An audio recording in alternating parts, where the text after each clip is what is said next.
Hello, nonverbal communication students. It's Ivy one more time. This is my last video for the Nonverbal Communication Principles for a Lifetime textbook, and it's a doozy. So here we go. I don't want to embarrass you, but I do want us to confront an important topic, which is nonverbal communication and sexual activity. I must tell you that I hold the belief, and you don't have to agree with me, but I just want to be upfront and say I hold the belief that God has given us sexuality. Those of us who are sexually attracted to other people, I believe it's just kind of a gift. I don't mean to suggest that persons who consider themselves asexuals, and we talked about what asexuality is in the last segment. So if you look at part 3 of the chapter 12 video, you'll get a better explanation of that. But basically, there are individuals in our culture and cultures around the world who are not sexually attracted to anyone ever. They may have sexual relationships, they have sexual functioning, but they are not attracted sexually to other people. And so they call themselves asexuals. And so just be aware. I am addressing my comments today to people who consider themselves sexual human beings.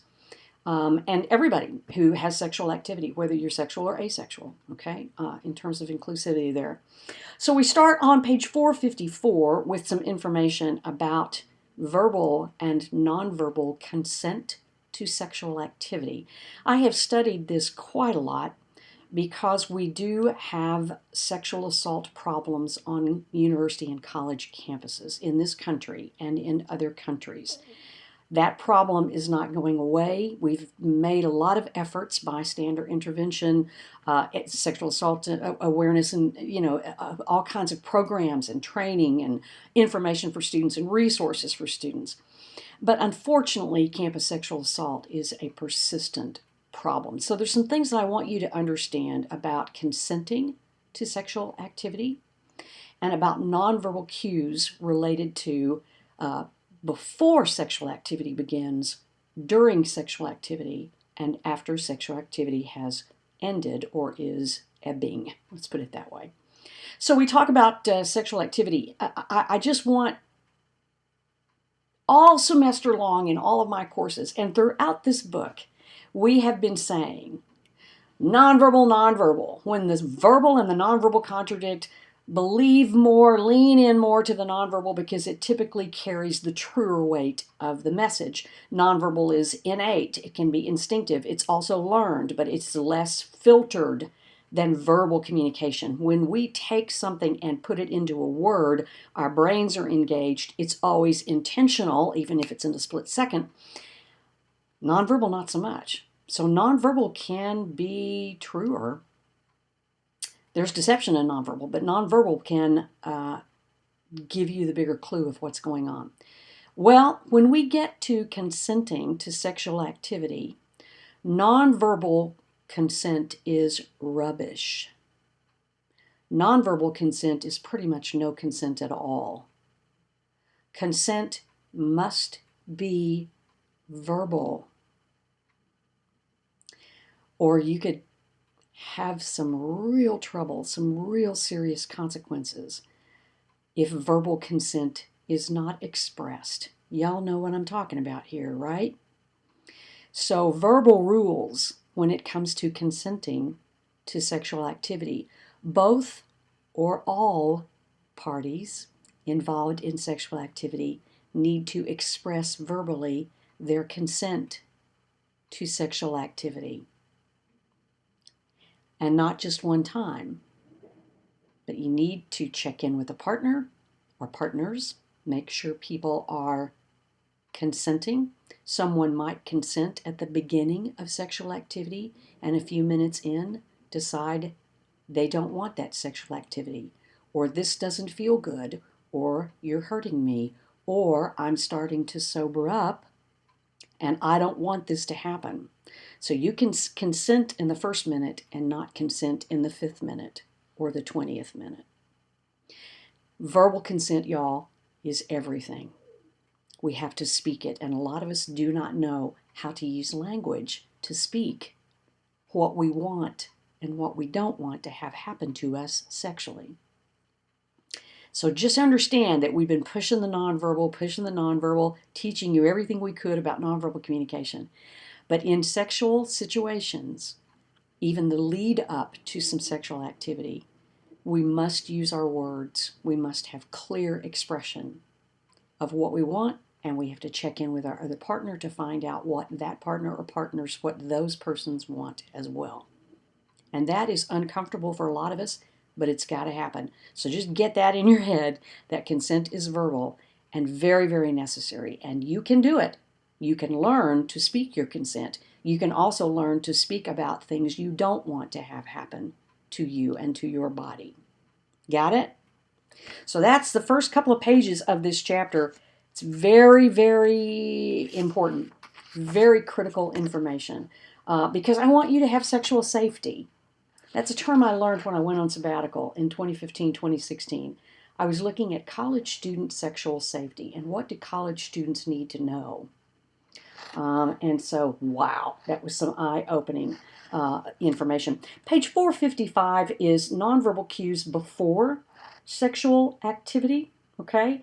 Want you to take a look at that. Again, consent is everything here, okay? If a person does not say no to sexual activity, that does not mean you have consent.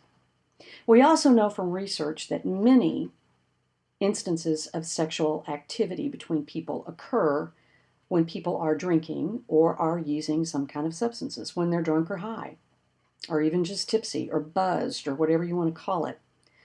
And being even buzzed or inebriated, it can let down some inhibitions, but it also can render you incapable of consenting to sexual activity.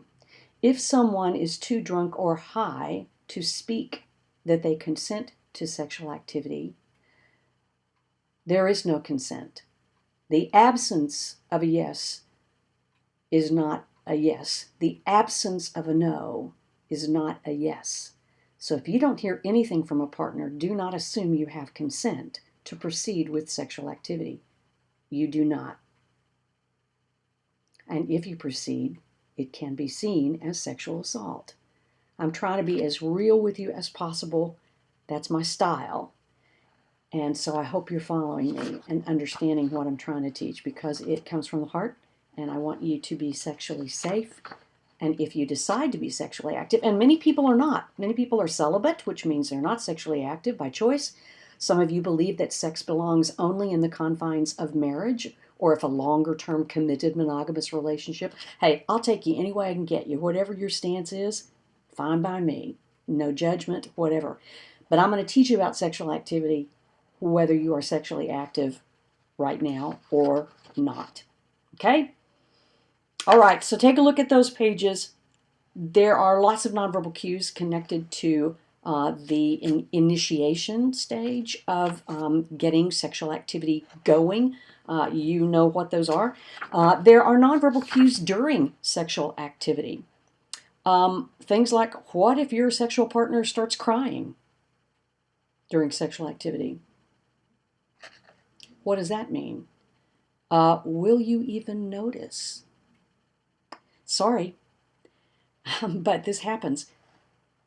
Nonverbal cues are lousy in sexual activity because when we are in the throes of our own sexual arousal, we are not very good at accurately detecting nonverbal cues in a sexual partner.